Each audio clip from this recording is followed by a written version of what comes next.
अस्सलाम वालेकुम। मैं हूं फ़हीम खान और नेशनल सेविंग के अपडेट, प्राइवेट बैंकों के अपडेट के साथ आप लोगों की खिदमत में हाजिर हूं। रिक्वेस्ट आप लोग से यही है, अगर आप हमारे चैनल पर नए हैं तो चैनल को सब्सक्राइब कर दें, वीडियो को लाइक कर दें, वीडियो को शेयर कर दें, बेल आइकन को प्रेस कर दें ताकि डेली बेसिस पे जब आप लोग के वीडियोस बना रहे हैं, चाहे वो नेशनल सेविंग से रिलेटेड हो या प्राइवेट बैंकों से रिलेटेड हो, वीडियो फर्स्ट ऑफ ऑल अपने को आप लोगों को मिले और आप लोग ज़्यादा से ज़्यादा फ़ायदा हासिल कर सकें। जनाब, आज तारीख़ है 12 मार्च 2024 और आज है फर्स्ट रमज़ानुल मुबारक। आज जो है वो तमाम बैंक बंद होंगे क्योंकि ज़कात की कटिंग की वजह से बैंक में पब्लिक डीलिंग नहीं, मतलब बैंक तो खुला होगा, बैंक के अंदर स्टाफ भी मौजूद होगा, चाहे वो ब्रांच का स्टाफ हो या हेड ऑफिस का स्टाफ हो, बैक ऑफिस का स्टाफ हो, बैंक का स्टाफ बैंक में मौजूद होगा, लेकिन पब्लिक डीलिंग नहीं होगी। ठीक है, मतलब ना पैसे डिपॉजिट होंगे, ना ही आप ब्रांच जाके निकलवा सकते हैं। एटीएम के थ्रू तो निकलवा सकते हैं, ऑनलाइन ट्रांसफ़र कर सकते हैं, लेकिन ब्रांच में कोई ट्रांजैक्शन नहीं होगी। ठीक है, सिस्टम भी सारे मतलब लॉक होंगे, मतलब उनके पास राइट्स जो है आज वो नहीं होंगे किसी की टाइप का। अगर वो खुद भी चाहे कि अपने चेक के थ्रू, कोई ब्रांच का स्टाफ चेक के थ्रू कोई ट्रांजैक्शन करना चाहे तो वो नहीं कर सकता। सारी चीज़ आज बंद होंगी, सिर्फ और सिर्फ ज़कात के राइट्स होंगे कि ब्रांच जो है वो ज़कात काट सके। ठीक है, तो जनाब ये बात तो हो गई। दूसरा ये कि आज बैंक बंद हो, दूसरे अलावा बैंक की टाइमिंग जो है वो इशू हो चुकी है स्टेट बैंक ऑफ पाकिस्तान की तरफ से। स्टेट बैंक और स्टेट बैंक के मातहत जितने भी बैंक हैं, मतलब तमाम बैंक स्टेट बैंक के मातहत हैं, और इसके अलावा कुछ फाइनेंशियल इदारे भी स्टेट बैंक के मातहत है। ठीक है, तो चाहे प्राइवेट बैंक हो, गवर्नमेंट बैंक हो, नेशनल सेविंग हो या फिर माइक्रो फाइनेंस बैंक हो, सबकी टाइमिंग जो है स्टेट बैंक ने इशू कर दिया है, और वो ये कि सुबह 9 बजे से 2 बजे तक जो है वो टाइमिंग है तमाम ब्रांचेस की। ठीक है, बैक ऑफिस की टाइमिंग चेंज है, लेकिन बैक ऑफिस से मुझे या आपको क्या लेना, ठीक है, कस्टमर को क्या लेना बैक ऑफिस की टाइमिंग के। तो ब्रांच की टाइमिंग क्या होगी जनाब, सुबह 9 बजे से 2 बजे तक, पीर से लेके जुमरात तक, और जुमे वाले दिन की टाइमिंग होगी सुबह 8:30 बजे से 1 बजे तक। इसके अलावा बैंक बंद होगा, और उसके बाद अदर जो टाइमिंग है उसमें आप थ्रू एटीएम ट्रांजैक्शन कर सकते हैं, रास्त के थ्रू ट्रांजैक्शन कर सकते हैं, ऑनलाइन ट्रांजैक्शन कर सकते हैं, ये सारी फैसिलिटी मौजूद रहेगी। ठीक है, तो जनाब चलते हैं आज की वीडियो की तरफ। आज की जो हमारी वीडियो है वो है यू माइक्रो फाइनेंस बैंक के हवाले से। यू माइक्रो फाइनेंस बैंक की आज हमारी वीडियो है। ठीक है, और यू माइक्रो फाइनेंस बैंक की इस्लामिक टर्म डिपॉजिट अकाउंट है। ठीक है, summer Islamic term deposit, Islamic product इनकी। ठीक है, इसके अलावा इनकी एक कन्वेंशनल प्रोडक्ट बहुत मशहूर थी, समर टर्म डिपॉजिट। ठीक है, लेकिन ये कन्वेंशनल प्रोडक्ट नहीं है, ये है इनकी Islamic product, summer Islamic term deposit. ठीक है, तो जनाब इसका प्रॉफिट रेट बहुत ही शानदार है, और दूसरा ऑप्शन ये है कि आपके पास ऑप्शन मौजूद है कि इसका प्रॉफिट आप मंथली बेसिस पे या फिर मैच्योरिटी पे ले। ठीक है, तो ये ऑप्शन आपके पास ही मौजूद है, आप डिसाइड करेंगे कि प्रॉफिट आपको किस हिसाब से चाहिए।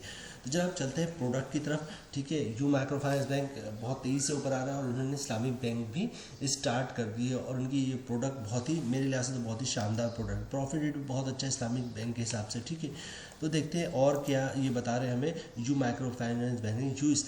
यू माइक्रो फाइनेंस बैंक ही है, लेकिन ये इस्लामिक की विंडो है। ठीक है, अच्छा कह रहे हैं समर Islamic term deposit is a free remunerative term deposit account. मतलब ये है कि समर इस्लामिक टर्म डिपॉजिट वो सूद से पाक है। ठीक है, which offer complete range of short term and long term investment opportunity and is one of the most convenient way to receive Sharia compliant returns। ठीक है, जो ये summer Islamic term deposit account है, ये आपको मुहैया कर रहा है बहुत ज़बरदस्त अपॉर्चुनिटी। शॉर्ट टर्म इन्वेस्टमेंट, मतलब थोड़े अरसे के लिए भी आप इन्वेस्टमेंट कर सकते हैं, जैसे 3 माह हुआ, 6 माह हुआ, 1 साल हुआ, और लॉन्ग टर्म मतलब 3 साल तक की भी इन्वेस्टमेंट आप कर सकते हैं। ठीक है, और जो आपको रिटर्न मिलेगा वो शरिया के मुताबिक, शरिया कंप्लाइंस के मुताबिक होगा, मतलब सूद से पाक होगा। ठीक है, अच्छा उसके बाद कह रहे हैं this product can be avail by individuals and entities who are seeking to maintain a sharia compliant investment opportunity। ये प्रोडक्ट जो है वो मैं इंडिविजुअल्स, मतलब मैं और आप भी ले सकते हैं, कोई भी ले सकता है, कोई भी पाकिस्तानी ले सकता है। ठीक है, जिसके पास शनाख्ती कार्ड मौजूद है, जो ढूंढ रहा हो शरिया कंप्लाइंट इन्वेस्टमेंट अपॉर्चुनिटी, मतलब जो इस्लामिक प्रोडक्ट ढूंढ रहा हो जिसमें इन्वेस्टमेंट करे और हलाल मुनाफा कमाए। ठीक है, अच्छा साइलेंस फीचर्स की बात कर ले यहाँ पर, monthly and at maturity profit payment option. ये मैं आपको ऊपर बता चुका हूँ कि ये ऐसी प्रोडक्ट है जिसमें आप डिसाइड करेंगे कि आपको प्रॉफिट मंथली बेसिस पे चाहिए या फिर मैच्योरिटी बेसिस पे चाहिए, ठीक है। अच्छा, उसके बाद कह रहे हैं मिनिमम इन्वेस्टमेंट लिमिट इज़ 5000, 5000 से जो है आप इसमें इन्वेस्टमेंट कर सकते हैं। अच्छा, उसके बाद क्या है मल्टीपल रिटर्न्स इन्वेस्टमेंट ऑप्शन, ठीक है, मल्टीपल टेनर्स इन्वेस्टमेंट ऑप्शन 136 मंथ, ठीक है, यानी 1 महीना, 3 महीने, 6 महीना और एंड 1 साल और 3 साल तक। जो ऊपर उन्होंने कहा था कि आप शॉर्ट टर्म और लॉन्ग टर्म में इन्वेस्टमेंट कर सकते हैं। शॉर्ट टर्म इन्वेस्टमेंट हो गई, देखिए 1 महीना, 1 महीने से और शॉर्ट टर्म क्या होगी, ऐसे तो 1 हफ्ते की भी होती है, लेकिन 1 हफ्ता तो फिर बैंक में अकाउंट खुलवाने और पैसे जमा करवाने में गुजर जाता है। बहरहाल कम से कम जो इनकी इन्वेस्टमेंट है वो 1 महीने, 3 महीने, 6 महीना और 1 साल और 3 साल तक हम इन्वेस्टमेंट कर सकते हैं। मतलब कम से कम 1 महीना और ज़्यादा से ज़्यादा 3 साल तक इन्वेस्टमेंट कर सकते हैं, ठीक है। अच्छा, उसके बाद कह रहे हैं no maximum limit invest of on investment, ठीक है। मतलब ये कि आप 100 रुपये भी 5000 रुपये से, तो मिनिमम इन्वेस्टमेंट 5000 कहते हैं, 5000 से लेके 50 करोड़ तक भी पैसे जमा करवा सकते हैं, उससे ऊपर भी जमा करवा सकते हैं, क्योंकि मैक्सिमम कोई लिमिट नहीं है, ठीक है। बहुत ज़्यादा आपसे पूछेंगे कि आपके पास ये 50 करोड़ रुपये कहाँ है, तो वो आपको सबूत देना पड़ेगा। जाहिर सी बात है, मेरे पास अगर पाकिस्तानी उसके पास 50 करोड़ रुपये हैं तो उसके पास सबूत तो होगा। 50 करोड़ रुपये हर किसी के पास तो नहीं होते, वो पैसे कहाँ से हैं, तो इनकम प्रूफ देना पड़ेगा आपको।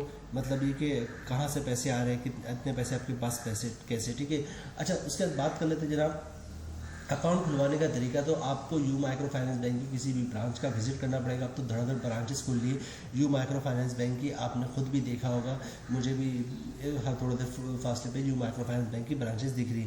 तो यू माइक्रो फाइनेंस बैंक की ब्रांच का विजिट करें, शनाख्ती कार्ड की कॉपी साथ लेके जाएँ और जनाब ओरिजिनल शनाख्ती कार्ड लेके जाएँ, ठीक है। अच्छा, इसके अलावा एक अदर इनकम प्रूफ की ज़रूरत पड़ेगी। इनकम में आप सैलरी स्लिप की कॉपी दे सकते हैं, जॉब कार्ड की कॉपी दे सकते हैं। अगर ये दोनों चीज़ ना हो तो अपनी कंपनी से एक लेटर ले लीजिए, हमारा एम्प्लॉय है, इसकी इतनी सैलरी, इसका अकाउंट खोल दें, ठीक है। या फिर अगर किसी के पेंशन आ रहा हो तो पेंशन के डॉक्यूमेंट दे सकते हैं, वो भी इनकम प्रूफ है, ठीक है। या फिर किसी ने गोल्डन हैंड चेक लिया तो उसके डॉक्यूमेंट्स भी दे सकता है, वो गोल्डन चेक के जरिए उसके पास पैसे हैं। या फिर किसी ने सेपरेशन की स्कीम को अवेल किया तो वो भी डॉक्यूमेंट दे सकता है सेपरेशन की, कि यहाँ से उसके फंड्स आए। या फिर किसी के घर किराए पे है या दुकानें किराए पर है तो रेंट इनकम भी दे सकते हैं, सारे इनकम प्रूफ आते हैं, ठीक है। तो जनाब शनाख्ती कार्ड की कॉपी दे देंगे, ओरिजिनल शनाख्ती कार्ड दिखा देंगे, इनकम प्रूफ दे देंगे, ठीक है। और दूसरी बात ये कि फॉर्म तो तमाम बैंकों की प्रैक्टिस होती है, वो खुद ही भर देते हैं, आपने साइन करना होता है, तो इंशाल्लाह आपका अकाउंट खुल जाएगा। अच्छा, 1-2 चीज़ें और ऐड कर दूँ, चूँकि सेविंग अकाउंट होगा जो खुलवाएंगे, उसके बाद आप TDR बुक होगा आपका। तो सेविंग अकाउंट अगर आप खुलवाते हैं तो CZ50 ज़कात डिक्लेरेशन भी साथ ही साथ जमा करवा दीजिएगा, ताकि रमज़ान जैसे आज तमाम अकाउंटों से अगर ज़कात कट जाएंगे सेविंग अकाउंट से जिन्होंने अपना CZ50 का फॉर्म जमा नहीं करवाया, तो आप साथ ही साथ जमा करवा दीजिएगा, ताकि अगले साल पहली रमज़ान को ज़कात का मसला हल हो जाए। और अगर आप ये चाहते हैं कि बैंक वाले ही ज़कात काटें तो फिर आपकी मर्ज़ी, ठीक है। ये बात होगी। अच्छा, दूसरी बात ये कि विथ होल्डिंग टैक्स की बात कर लें जनाब, तो विथ होल्डिंग टैक्स से बचने का यही तरीका है कि जनाब आप 50,000 से ऊपर की ट्रांजैक्शन जो विथ होल्डिंग टैक्स है, ठीक है।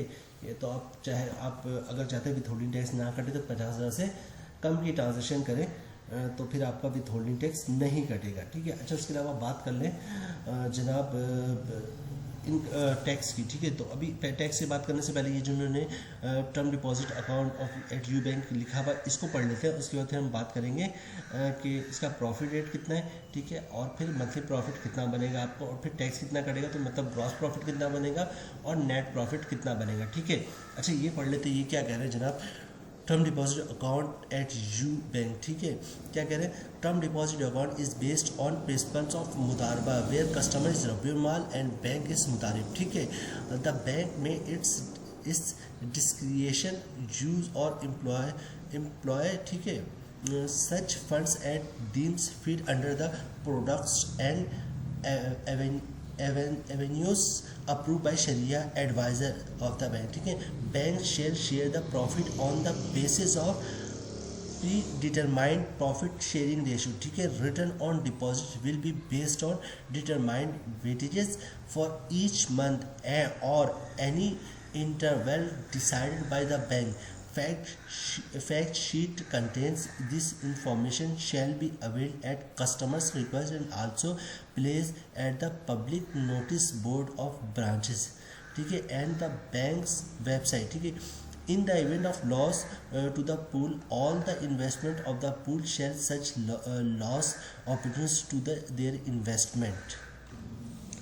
टर्म डिपॉजिट अकाउंट में मुजारबा के असूलों पर मबनी है, ठीक है, जहां सारिफ रब्बी माल है और बैंक मुदारिब है, ठीक है. बैंक अपनी सौबदीदी पर ऐसे फंड्स का इस्तेमाल या, ठीक है, इस्तेमाल कर सकता है जैसे कि वो बैंक के शरिया एडवाइज़र की तरफ से मंजूर शुदा मसनूआत और तरीक़ों के तहत मौजू समझे. बैंक पहले से तयशुदा मुनाफे की तकसीम के तनासुब की बुनियाद पर मुनाफे का इश्तराक करेगा, ठीक है. डिपॉजिट पर ऐसे मबनी तौर बैंक पहले से तयशुदा मुनाफे की तकसीम के तनासुब की बुनियाद पर मुनाफे का इश्तराक करेगा. डिपॉजिट पर वापसी हर महीने के डिपॉजिट पर वापसी हर महीने के पहले से तयशुदा विज़न या बैंक की तरफ से तय करदा किसी वक्फे पर मबनी होगी. इस मालूमात पर मुश्तमिल हक़ाइक़ नामा गाहक की दरख्वास्त पर दस्तयाब होगा और इसे शाखों के बैंक नोटिस बोर्ड और बैंक की वेबसाइट पर भी रखा जाएगा. पूल के नुकसान होने की सूरत में पूल के तमाम सरमायाकार इस नुकसान, ठीक है, अपनी सरमायाकारी के तनासुब से बांटेंगे, ठीक है जनाब. अब इसके प्रॉफिट रेट की बात कर लें, ठीक है. ये देखिए यहाँ पे इन्होंने दिया हुआ है एक्सपेक्टेड प्रॉफिट रेट और some Islamic term deposit account हुआ है 20%, ठीक है. And higher sharia compliant profit on your saving investment opportunity with up to 20% तक आपको उसको प्रॉफिट मिलेगा. Expected profit rates on summer Islamic term deposit 20%, ठीक है. और इसके अलावा इस्लामिक से रिलेटेड इन्होंने ये बता दिया है कि इनको इतना तक प्रॉफिट मिलेगा. ये इनकी वेबसाइट पे जो है बार बार मुसलसल चल रहा है, आप खुद भी देख सकते हैं, ठीक है. अब बात कर लेते हैं जनाब हम इसका कि ग्रॉस प्रॉफिट क्या बनेगा, इनकम टैक्स क्या कटेगा. जनाब हम मौजूद हैं इस वक्त जो टैक्स कैलकुलेशन शीट कह लें या फिर ग्रॉस प्रॉफिट और नेट प्रॉफिट की शीट पर, ठीक है. 20% का रेट है, मतलब साल का प्रॉफिट बनेगा आपका 1,20,000 रुपये. मंथली प्रॉफिट बनना 1,667 रुपये. अगर आप फाइल है तो 15% टैक्स कटेगा जिसकी अमाउंट पड़नी 250 रुपये और टैक्स कटने के बाद 1,00,000 पर 1,417 रुपये का हलाल मुनाफा मिलेगा आपको, ठीक है. बात कर लेते हैं नन फाइनल की. तो जनाब नन फाइनल पे जो टैक्स है वो 20%, मतलब साल का प्रॉफिट बनेगा 20,000 रुपये, ठीक है. मंथली प्रॉफिट बनना है 1,667 रुपये. अगर आप नॉन फाइनल 30% टैक्स कटेगा जिसकी अमाउंट बनी 500 रुपये और टैक्स काटने के बाद 1,00,000 पे 1,167 रुपये का प्रॉफिट बनेगा. तो जनाब जो फाइनल का प्रॉफिट है वो तो बहुत ही शानदार है. 1,00,000 पे 1,417 रुपये का हलाल मुनाफा हर महीने मिलेगा आपको, ठीक है. हर महीने मतलब मंथली प्रॉफिट इतना ही बनना है 1,417 रुपये. ग्रॉस प्रॉफिट बनना है 1,667 रुपये और जो मंथली प्रॉफिट बनना है आपको 1,417 रुपये. अब ये आप पे डिपेंड करता है कि प्रॉफिट आप जो है वो मंथली लेते हैं या फिर मैच्योरिटी पे लेते हैं, ठीक है. प्रॉफिट जो बन रहा है वो टैक्स काटने के बाद फाइनल पे 1,417 रुपये बन रहा है और नॉन फाइनल पे 1,167 रुपये बन रहा है, ठीक है जनाब. तो ये थी आज की हमारी वीडियो. हमने कोशिश की है कि जनाब समर इस्लामिक टर्म डिपॉजिट को अच्छी तरह बयान करें. इस्लामिक प्रोडक्ट है, हलाल मुनाफा है, ठीक है. और उसकी टर्म्स एंड कंडीशन को भी हमने समझने को की और बताने की कोशिश की है. उम्मीद है वीडियो आप लोगों को पसंद आई होगी. रिक्वेस्ट आप लोग से यही, अगर आप हमारे चैनल पर नए हैं तो चैनल को सब्सक्राइब कर दें, वीडियो को लाइक कर दें, वीडियो को शेयर कर दें, बेल आइकन को प्रेस कर दें ताकि डेली बेसिस पे जब आप लोग वीडियोस बना रहे हैं चाहे वो नेशनल सेविंग से रिलेटेड हो या फिर प्राइवेट बैंकों से related video first of all आप लोग मिले और आप लोग ज़्यादा से ज़्यादा फ़ायदा हासिल कर सकें. मिलते हैं नेक्स्ट वीडियो में इंशाल्लाह. तब तक के लिए अल्लाह हाफिज़.